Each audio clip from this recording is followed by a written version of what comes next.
पदार्था ते मया यथा शक्त्यानुष्ठयाः दुरङ्गमं ज्योतिषा ज्योतिरेकं तन्मे मनः शिव सङ्कल्पमस्तु संकल्पितार्थाय दक्षिणातुभ्यमहं सम्प्रददे घंटी टाणा दे अतपरः आनंदरे चलिजीव संगे हे विसखा हसी दे सौदागर बुझे वचन श्रेणी पूजा विरोध अटे हिंदू धर्म नारायण चिंता कले ठकिले शिखिबु असल रूप कुमर निश्चय देखिबु डंगा चलिला आनंदे जाती सौदागर राज्य पर राज्य जाई पाटणा नगर सागर मध्य देखे अपूर्व घटन पथरे भासई तार पर सिंहासन विचित्र चांदुआ शोभे रूप झलमल उपरे गुड़े केतन आलट चामर ताहारी उपरे फकीर जे जड़े बसी निमाज पड़ती दूर अपूर्व से देशे सानद विनोद बेनी देखिए घटना से देश राजा आगे करिले वर्णना रंगणी पाटणा बोली हाउ से राजधानी देखा से अपूर्व बोली दंड पाणी समुद्र कूल जाई प्रवेश होइले माया बोले किसी कथा देखी न पारे आदेश विहिले क्रोधे से देश राजन बंदीशाली रखने भाई दुई जन कर्मदोषे बंदी हेले बेनी सौदागर वीर हे सुमति कुमति रही थांती घर एहीपरि किछि दिन बीती हूँ गला सुमति कुमति नारी मार उच्चाटन कला स्वामी लगी हर पूजा कले बेनी नारी अभिषेक हुए जाने लोचन मारे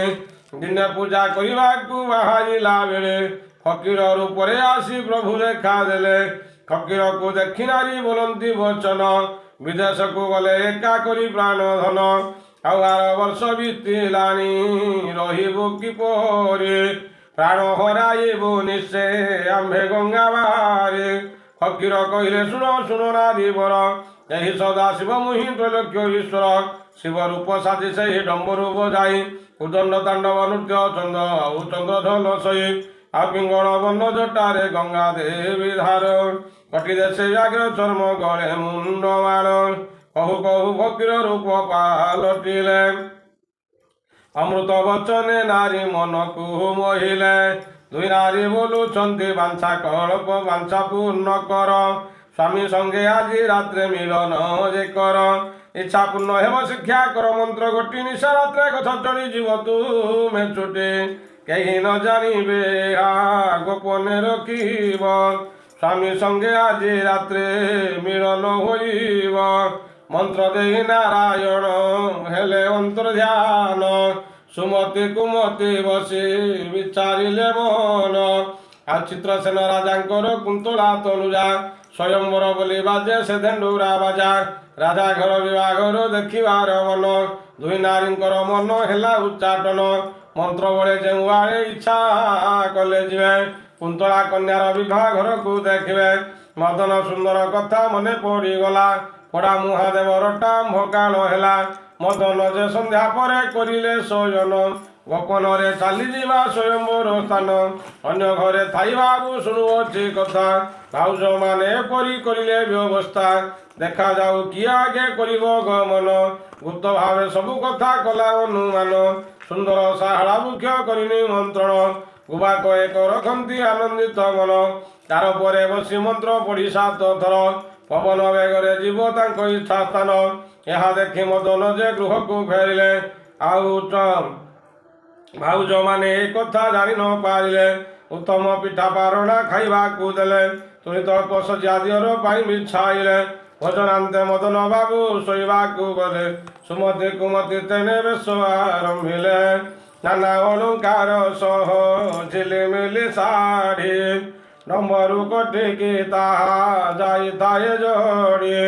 सिंदूर बिंदु शोभे कपाल मझिरे उज्जवल कज्वल गार को देले नयनर धारे डाकिनी जोगिनी भरी निशी अर्धकारे गच्छे बसिबा को गले आनंद मनरे तेणे मदन सुंदर गछ ग्रोटे बसी मने मने भाउजंक कथा हाताए हसी आ मदनर जीवा कथा जानी न पारिले 7 थर मंत्र पढ़ी बाहर होइले ବିଜୁଳି ବେଗରେ ବୃକ୍ଷ କରିଲେ ଗମନ ଚିତ୍ରସେନ ରାଜପୁରେ ପ୍ରବେଶିଲା ଜାଣ ଅଦୂରରେ ଗଛ ରଖି ସୁମତି କୁମତି ରାଜସଭା ମଣ୍ଡଳୀକୁ ଦେଖିଲା କେ ଭ୍ରାନ୍ତି ଆଉ ଭାଉଜଙ୍କ ଗଲା ପରେ ମଦନ ସୁନ୍ଦର ନିମନ୍ତ୍ରିତ ରାଜା ଅଛନ୍ତି ଆସନ ଉପର ତାଙ୍କ ପାଶେ ପାହାଚରେ ବସିଲେ ମଦନ ବରଣମାଳା ଧରି କନ୍ୟା ସହିତ ଖେଳ କେଉଁ ରାଜକୁମରକୁ ମନକୁ ନ ନେଇ ମଦନ ପାଶେ କୁନ୍ତଳା ପ୍ରବେଶିଲା ଯାଇ ସାଧାରଣ ପୋଷାକରେ ବସିଛି ମଦନ ମେଘ ମଧ୍ୟ ଶୋଭା ଯେନେ ଚନ୍ଦ୍ରମାସ ବଦନ କିଛି ନ ବିଚାରି କନ୍ୟା ମୋହଗ୍ରସ୍ତ ହେଲା ବରଣମାଳାକୁ ମଦନ ଗଳେ ଲମ୍ବାଇଲା ଏହା ଦେଖି ରାଜା ମାନେ କ୍ରୋଧେ ଜର ଜର କୁନ୍ତଳା କନ୍ୟା ଆମ୍ଭକୁ ନ କଲା ଖାତର ଭିକାରୁଣୀ ଭିକାରୀକୁ କରିଲା ବରଣ ଚାଲ ଆମ୍ଭେ ଚାଲିଯିବା ଆମ୍ଭର ଭୁବନ ଏତେ ଭାବି ରାଜା ମାନେ ପଳାୟନ କଲେ ଦେଖି ଚିତ୍ରସେନ ରାଜା ଦୁଃଖେ ବିଚାରିଲେ କୁଳକନ କିନି କନ୍ୟା କଲା କି ବିଚାର ପିତା ଗଣ୍ଡେ ଚୂନ ଗାଈ ଲଗାଇଲା ଧୀର ଯାହାକୁ ବଲିଛି ତାହା ହସ୍ତେ ଦେବିଛନ୍ତି ଏତେ ବୋଲି ବସାଇଲେ ନେଇ ତାକୁ ବେଦି 6 ହାତୀ ଲୁଗା ଖଣ୍ଡେ ବରଣୀରେ ଦେଲେ ଭଙ୍ଗା ଚାଳ ଘରେ ମଧୁ ସଜା ବି ଆଇଲେ କ୍ଷୁଧାତୁର ମଦନକୁ ଦେଖି ରାଜା ଝିଅ ଖାଇବାକୁ ଦେବ କିସ ବିଚାରି ଅଥୟ ବେଦି କଳସକୁ ରଖିଥିଲେ ଦାସୀମାନେ 7 ଦୀପ ଜଳୁଥିଲା ତହିଁ ଘୃତହୀନେ ବିଚାରିଲା ରାଜକନ୍ୟା ବଞ୍ଚାଇବ ସ୍ୱାମୀ ଯାହାକୁ ବରିଛି ଇଷ୍ଟ ବୋଲି ତାକୁ ଜାଣି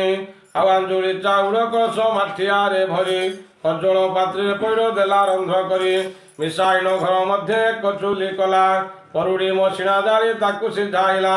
ଖାଇବାକୁ ଦେଲା ସେହି କୁନ୍ତଳା କୁମାରୀ କୁନ୍ତଳାକୁ କହେ ମଦନ ଧନ୍ୟ ତୁହି ନାରୀ ମାଟିଆ ପାଉଁଶ ସବୁ ଈଶାନରେ ପୋତ ଜୀବନରେ ଏହି କଥା ଗୋଟି ହେବ ସତ୍ୟ ମଧୁଲଗ୍ନେ 2 ଜଣ ହୋଇଲେ ମିଳନ ଆଉ ଏକାଳେ ଶୂନ୍ୟ ଡାକନ୍ତି ପ୍ରଭୁ ନାରାୟଣ ବାବୁ ମଦନ ତୋର ଭାଉଜ ବେନି ଜଣ ବୃକ୍ଷ ଚଢ଼ି ବାହାରନ୍ତି ନିଜର ସଦନ ମାୟା ବଳେ କୁନ୍ତଳାକୁ ନିଦ୍ରା ଘାରି ଯାଏ ଏ ସମୟ ଚିଠି ଲେଖାଇ ବାହାର ସେ ହୁଏ ଏ ସପ୍ରଗ୍ରାମେ ଘର ମୋର ନାମ ମଦନ ଜାଣିଥିବ କୁନ୍ତଳାକୁ ହୋଇବ ମିଳନ କଜଳ ପାତ୍ରୀର କଳା ଆମ୍ବ ପତ୍ରରେ ଲେଖି କାନି ପଣତରେ ବାନ୍ଧି ଛାଡ଼ି ନିରିମାଖି ବୃକ୍ଷ ପରେ ମଦନ ଯେ ଲୁଚିଣ ବସିଲା ସୁମତି କୁମତି ଏହା ନ ଜାଣିଲେ ଭୋଲା ମନ୍ତ୍ର ବଳେ ବୃକ୍ଷ ଗୋଟି କରଇ ଗମନ ପଥ ମଧ୍ୟ 2 ନାରୀ କଥବ କଥନ ରାଜକନ୍ୟା ବିବାହିଲା ଯାହାକୁ ଲ ଶୁଣ ଦେଖାଯାଉଥିଲା ଯେମନ୍ତ ଆମରି ମଦନ କୁମତି କହିଲା ଚକ୍ଷୁ ତୋର ଭଲ ନାହିଁ ପଲଙ୍କ ପରେ ଦିଅର ରହିଥିବ ଶୋଇ ଆଉ କାହୁଁ ଜାଣିବ ଏ କଥା ଆସିବା ମୋର ଗାର ନିଦ୍ରା ଘାରିଥିବ ମଦନ ସୁନ୍ଦର ଏହିପରି କହୁ କହୁ ନିଜ ଗ୍ରାମଠାରେ ବୃକ୍ଷ ପରୁ 2 ନାରୀ ଓହ୍ଲାଇ ପଡ଼ିଲେ ଆଉ ନିଜ ପୁରେ ଗୋପନରେ କରିଲେ ଶୟନ ମଦନ ଶୋଇଲା ଯାଇ ତାହାର ସଦନ ଧନ୍ୟ ନାରାୟଣ ଧନ୍ୟ ତୁମ୍ଭର ମହିମା କବି କର୍ଣ୍ଣ ବିରଚିଲେ କିଏ ବା ଗୁଣ ସୀମା ଦୟାନିଧି ଦୟାପଦ ଯେବେ ଥିବ ରହି ଅନୁବାଦ କହିବାକୁ ବ୍ରାହ୍ମଣ ଆଉ ନିଶି ପାଇ ଗଲା କୁନ୍ତଳା ଉଠିଲା ମଦନ ନାହାନ୍ତି ପାଶ ମଧୁ ସଜା ଘରୁ କାହିଁ ଗଲେ ରାତ ଖୋଜି ଯାଏ ଚଉପାଶ ପତି ରୂପ ସ୍ମରି ଉଚ୍ଚେ କାନ୍ଦେ ନାରୀ ମତେ କାଲ ପରିତ୍ୟାଗ କାନି ପଣ ତରୁ ଆମ୍ବ ପତ୍ର ଚିଠି ପଢ଼ି ଭାବେ ହତ ଭାଗ୍ୟ ପିତାଙ୍କ ପାଶରେ ପ୍ରବେଶିଲା କନ୍ୟା ନୟନ ଗଡ଼ାଇ ବାରି ରାତି ନ ପାହୁଣୁ ସ୍ୱାମୀ କେଣେ ଗଲେ ତାହାକୁ ଚିହ୍ନି ନ ପାଏ ରାଜା ମାନେ ଥିଲେ ବିଚାର କରିଲେ କନ୍ୟା ଗୋଟି ଆମ୍ଭେ ନେବା ଆମ୍ଭେ ବର ବୋଲି ବରିଛି ଆମ୍ଭକୁ ଆସ ଆମପୁରେ ଯିବା ଏହିପରି କେତେ ଗୋଳ ଲାଗିଗଲା କନ୍ୟା ସାମନେ ଧରି କନ୍ୟା ମହଲରେ ଧାଡ଼ି ଲାଗିଗଲା କହେ ଓ ଭାଗିନୀ ନାରୀ কালি রাত্রে যাহা ঘটনা ঘটিছে যিয়ে কহিদেব আসি ସେହି ମୋର ବର ମୁହିଁ ତାର କନ୍ୟା ତାହାରେ ମୁଜିବି ରସି ମିଥ୍ୟାରେ ଆଶ୍ରୟ ନେଇ ରାଜବର ବୋଲନ୍ତି କେତେ ବଚନ ଶୁଣି ମୌନ ରହେ କୁନ୍ତଳା କୁମାରୀ ଚିନ୍ତେ ବସି ନାରାୟଣ। ଆଉ କେହି ରାଜପୁତ୍ର ଭାବି ଏକ ସୂତ୍ର ମାଲ୍ୟାଣୀ ପାଶକୁ ଯାଏ କନ୍ୟା ଲାଭ ଆଶା ହୃଦୟରେ ଧରି ଧନରତ୍ନ କିଛି ଦିଏ